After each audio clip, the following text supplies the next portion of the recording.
You know that feeling when you wake up to a messy kitchen and it just throws off your whole morning? The counters are cluttered, there are dishes in the sink, and before you've even had your coffee, you already feel behind? Yeah, me too. That's why I started one simple habit every night that completely changes how my mornings start. Imagine walking into your kitchen first thing in the morning and it's already clean. The counters are clear, the sink is empty, and you can start the day feeling calm instead of overwhelmed. It makes such a difference. So today I'll take you through my quick evening kitchen reset. But first, let's tackle today's cleaning tasks. Hey friends, welcome back to day 19 of my Simple Homemaking System. One of the things that keeps my home running smoothly is my morning routine. It's the same every single day. I start by making my bed, getting my robot vacuum and bread maker going, check my meal plan, and pull out anything I need to prep for dinner.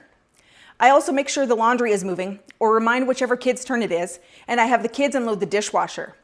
These small, consistent habits keep things from piling up and make homemaking feel manageable instead of overwhelming. Every weekday, I focus on different cleaning tasks in my home. Today, I'm vacuuming the basement level baseboards, vacuuming the stairs, cleaning the pet bed, and cleaning the pet bowls. One of the first things we're going to start with today is getting the pet bed in the washing machine. So this is our dog's bed and it has a cover on it. So I'm going to get that unzipped and get the insert taken out. So this is just going to get set aside, and her cover is very thick and bulky. So this is a fairly large washing machine and it does have a bulky setting. So we're going to get this put in here.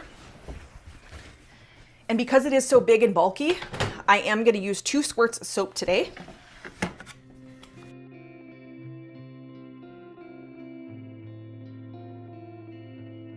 The next thing we're going to do is get our dog's bowls soaking in the sink so that we can get them scrubbed. And we feed our dog raw dog food, so her bowl kind of gets grosser than normal. But I like to just spray it down with some Dawn power wash and then let it sit here for a while while we're doing some other tasks. And then I'm also going to grab her water bowl. And it was funny because the other day one of my boys said to me, "Oh, that's good that you do wash her bowls, because that'd be like us eating off the same plate over and over and not washing it." So if you have dogs or cats, no matter what kind of animals and what kind of food, it's a really good idea for you to regularly clean their dishes. So we'll let them sit here and we'll come back and scrub them after a little while. The first thing I'm going to start with is vacuuming the baseboards down in the basement. And so I've got my stick vac with my horsehair attachment, and I'm going to run this around kind of upside down around on the baseboards. And I'm also going to do a top of the door trim. So you always want to work top to bottom. So I'm going to start with the door trim on top first and then work my way around on the baseboard.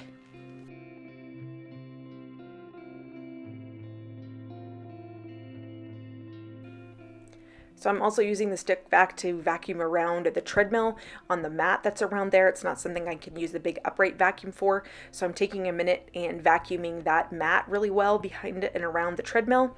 And then I'm just getting the rest of the basement trim all dusted, or vacuumed I should say, and also above all of the doors down here. And then I'm going to get the big upright vacuum and we're going to get all of the carpet vacuum down here and just do a really good job. I'm not going in any of my kids' rooms because cleaning their rooms is their responsibility. And then I'm just getting the rest of the vacuuming done. I can't vacuum underneath my daughter's air track. That'll wait until after we take that down. That's something we leave out for the winter for her. And once the weather is nice, we will put that away for the spring and summer, because then she's able to be outside a lot more. And in here, I'm not moving the couch. That'll have to be a summer project when I can have help when we're not doing school. But for now, I can at least vacuum underneath the coffee table and just get a good vacuuming done down here. And I just wanted to show you quickly, because you probably saw it, this is our big organizer that we use for all of the school supplies and also Lego. And then we really have always focused on a literature-based homeschool. So we have a lot of books and also bins and supplies for manipulatives for homeschool. So in the future, I will be sharing videos on all of our systems for schooling and how we organize all of this. And now I just take a minute to vacuum the stairs. I take the edge attachment and I go around on all of the edges on the way up the stairs. And I like to just do this twice a month. My kids vacuum the stairs regularly, but this is just a good opportunity to do a really good job with the big vacuum. And then on the way down the stairs, I vacuum. And then after this, I put away the vacuum because we're done with vacuuming the basement for the day. So I am done vacuuming the baseboards downstairs, and I just wanted to show you what this got off down there. And that was also the mat around the treadmill. So just a lot of stuff. And if you come across cobwebs when you're going around, you can also grab those then, vacuum them up. And then this was clean. And so this is just from downstairs on the stairs. And it's very bad. And this is why I love cleaning the vacuums, because the suction always remains amazing. This vacuum works so well. I'm always amazed at how well it does. And it smells so good because I put the essential oil drops on the filters, and it smells so good while you're vacuuming. The dog bed is done in the washing machine, but I've got to get my boys' clothes out of the dryer, so I'm just going to set those on the counter for them to grab later, and then I'm going to get her bed switched over to the dryer. The pet bowls have been soaking while we were vacuuming, so now we're just going to go ahead and get these scrubbed.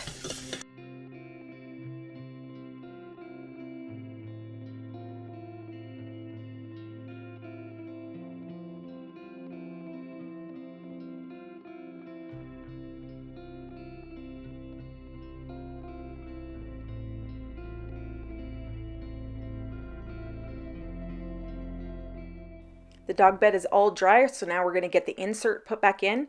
It's always a little snugger fitting because the cover just shrinks a little bit, so it just takes a little effort to get it in. And then once it's done, our dog is so happy to have her bed back.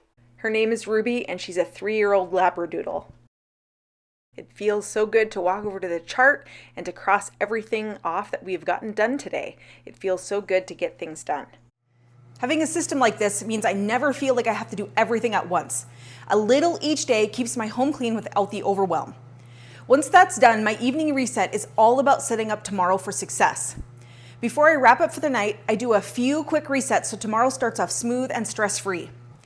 I go through any incoming papers from our wall organizer so clutter doesn't pile up. And one of the most important habits I've built is my quick kitchen tidy up before bed. At the end of a long day, it's tempting to just leave things as they are and crash for the night. But taking just 5 to 10 minutes to reset my kitchen makes a huge difference. I start by clearing the counters. Anything that's been left out gets put away. I pick up stray dishes, load them into the dishwasher, and make sure the sink is empty so I'm not waking up to yesterday's mess. Then I do a quick wipe of the counters, and just like that, my kitchen is clean, fresh, and ready for the morning. And here's the thing. This habit feels like it should take longer, but it really doesn't. Check out the clock in this time lapse. It only took me 3 minutes to completely reset my kitchen. Just 3 minutes, and tomorrow's morning already feels smoother. No waking up to dirty dishes, no scrambling to clear space for breakfast, just a fresh start. Even on nights when I'm absolutely exhausted, I remind myself this is for future me, and it's always worth it. So if you haven't tried an evening reset before, start small. Set a timer for just 5 minutes and do what you can and see how it changes your mornings. You might be surprised at how big of a difference it makes. Let me know in the comments if you already do a quick tidy at night, or is this something that you want to try? And that's how simple homemaking can be. Small habits like quick resets really do add up over time. If you're finding this series helpful, I'd love if you would share it with another mom. It just might make a huge difference in helping your home run more smoothly. Also, don't forget to grab the customizable homemaking chart in the description.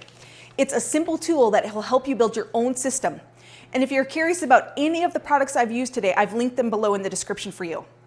Before you go, let me know in the comments, what tasks did you check off today? Even if they're totally different from mine, I'd love to celebrate your wins with you. Tomorrow, I'll be changing the furnace filters and cleaning the air purifiers and AC and humidifiers, diffusers, and fans. I'll also be watering the plants, paying bills and filing, and doing a quick tidy and any laundry before the weekend. So be sure to check back for that. And if you've missed any of the previous days in this series, you can catch up with this playlist. I'll see you tomorrow.